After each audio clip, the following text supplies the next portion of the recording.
இந்திய விஞ்ஞானிகள் K2-18b என்ற ஒரு புறக்கோளில் வேற்று கிரக உயிர்கள் இருப்பதற்கான மிக வலுவான ஆதாரங்களை கண்டுபிடித்துள்ளதாக கூறியுள்ளார்கள். இந்த கண்டுபிடிப்பு என்ன? K2-18b கிரகம் எங்கே உள்ளது? இந்திய விஞ்ஞானிகள் கண்டறிந்த ஆதாரங்கள் என்ன என்பதை பற்றி இந்த வீடியோ தொகுப்பில் விரிவாக பார்க்கலாம். K2-18b என்ற இந்த கிரகம் நம் பூமியிலிருந்து சுமார் 124 ஒளி ஆண்டுகள் தொலைவில் லியோ விண்மீன் தொகுப்பில் அமைந்துள்ளது. எந்த ஒரு மனிதனும் தன்னுடைய வாழ்நாளில் பயணிப்பதை விட அதிக தொலைவு இதுவாகும். இது ஒரு சிவப்பு குள்ள நட்சத்திரமான K2-18 சுற்றி வருகிறது. இந்த கிரகம் பூமியை விட சுமார் 8.6 மடங்கு பெரியது என்றும் அதிக நிறை கொண்டது என்றும் கூறுகிறார்கள். இதற்கு முன்பு இந்த கிரகத்தின் வளிமண்டலத்தில் நீராவி இருப்பது கண்டுபிடிக்கப்பட்டது. இதனால் இது ஒரு நீர் உலகம் என்று விஞ்ஞானிகளால் கருதப்படுகிறது. தற்போது இந்திய விஞ்ஞானிகள் இந்த K2-18b கிரகத்தின் வளிமண்டலத்தில் டைமெத்தில் சல்பைடு அதாவது DMS என்ற மூலக்கூறின் தடயங்களை கண்டுபிடித்துள்ளார்கள். இந்த கண்டுபிடிப்பு மிகவும் முக்கியத்துவம் வாய்ந்தது. ஏனென்றால் பூமியில் DMS என்ற இந்த மூலக்கூறு பெரும்பாலும் உயிரினங்களால், குறிப்பாக கடற்பாசிகளால் உற்பத்தி செய்யப்படுகிறது. எனவே K2-18b கிரகத்தில் DMS என்ற இந்த மூலக்கூறு இருப்பது அங்கு உயிர்கள் இருக்கலாம் என்பதற்கான வலுவான அறிகுறியாக பார்க்கப்படுகிறது. இந்த ஆய்வுகளை வழிநடத்தியது கேம்பிரிட்ஜ் பல்கலைக்கழகத்தில் பணியாற்றும் பேராசிரியர் நிக்கோ மதுசூதன் என்பவர். அவர் ஒரு வானியற்பியல் வல்லுநர். ஜேம்ஸ் வெப் விண்வெளி தொலைநோக்கியின் தரவுகளை ஆய்வு செய்த போது இந்த முடிவுகளை பெற்றுள்ளார்கள்.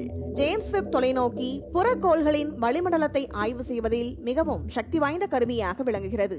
இது சூரிய மண்டலத்திற்கு வெளியே உயிர்கள் இருக்கலாம் என்பதற்கான மிகவும் வலுவான சான்று என்று நிக்கோ மதுசூதன் கூறியுள்ளார். அதே நேரத்தில் இந்த மூலக்கூறுகளின் அடையாளங்கள் உண்மையாகவே இருக்கின்றனவா, அவை உண்மையில் உயிரியல் செயல்களுக்கே நேரடி தொடர்புள்ளதா என்பதை குறித்து மிகவும் கவனமாக ஆய்வு செய்ய வேண்டும் என்று அவர் வலியுறுத்தியுள்ளார். மேலும் இந்த தருணம் வருங்காலத்தில் வரக்கூடிய பல சதாப்தங்களில் ஒரு முக்கியமான திருப்பமுனையாக பார்க்கப்படும் என்றும், இது பிரபஞ்சத்தில் நாம் தான் ஒரே உயிரினமா என்ற கேள்விக்கு பதில் தேடுவதில் மனிதகுலத்தை மிகவும் அருகில் கொண்டு வந்திருக்கிறது என்றும் கூறியுள்ளார். மேலும் ஜேம்ஸ் வெப் விண்வெளி தொலைநோக்கி K2-18b கிரகத்தின் வளிமண்டலத்தை ஊடுருவி செல்லும் ஒளியின் நிறமாலையை துல்லியமாக அளவிட்டது. இந்த நிறமாலையில் உள்ள குறிப்பிட்ட அலைநீளங்களில் ஏற்படும் மாற்றங்களை ஆய்வு செய்வதன் மூலம் வளிமண்டலத்தில் உள்ள வாயுக்கள் மற்றும் மூலக்கூறுகளை விஞ்ஞானிகள் அடையாளம் காண முடிந்தது. இதன் மூலமாகத்தான் இந்திய விஞ்ஞானிகள் DMS-இன் தடயங்களை கண்டுபிடித்துள்ளார்கள். நம் பூமியில் இந்த DMS என்ற மூலக்கூறு கடற்பாசிகளால் உற்பத்தி செய்யப்படுகிறது. இது வளிமண்டலத்தில் கந்தகத்தின் முக்கிய ஆதாரமாக விளங்குகிறது. எனவே K2-18bயில் DMS இருப்பது அங்கு ஒளிச்சேர்க்கை செய்யும் உயிரினங்கள் இருக்கலாம் என்பதற்கான ஒரு வலுவான சான்றாக கருதப்படுகிறது.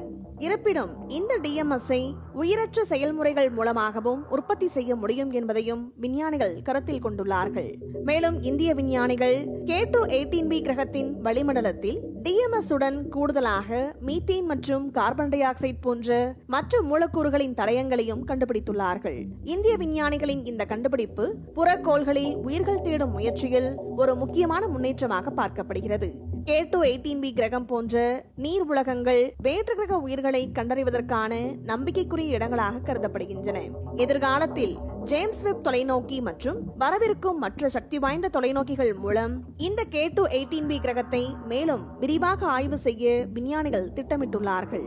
இதன் மூலம் அங்கு உயிர்கள் இருக்கின்றனவா இல்லையா என்பதை உறுதியாக கண்டறிய முடியும்.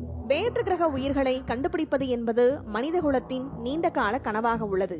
K2-18bயின் DMS கண்டுபிடிக்கப்பட்டது அந்த கனவை நனவாக்கும் ஒரு சிறிய படியாக இருக்கலாம். இந்திய விஞ்ஞானிகள் K2-18bயில் வேற்று கிரக உயிர்கள் இருப்பதற்கான வலுவான ஆதாரங்களை கண்டுபிடித்திருப்பது நாட்டிற்கு ஒரு பெருமையான தருணம். இந்த வீடியோ உங்களுக்கு பிடித்திருந்தால் லைக் மற்றும் ஷேர் செய்யுங்கள். மேலும் இது போன்ற சுவாரஸ்யமான வீடியோக்களுக்கு எங்கள் சேனலை சப்ஸ்கிரைப் செய்யுங்கள்.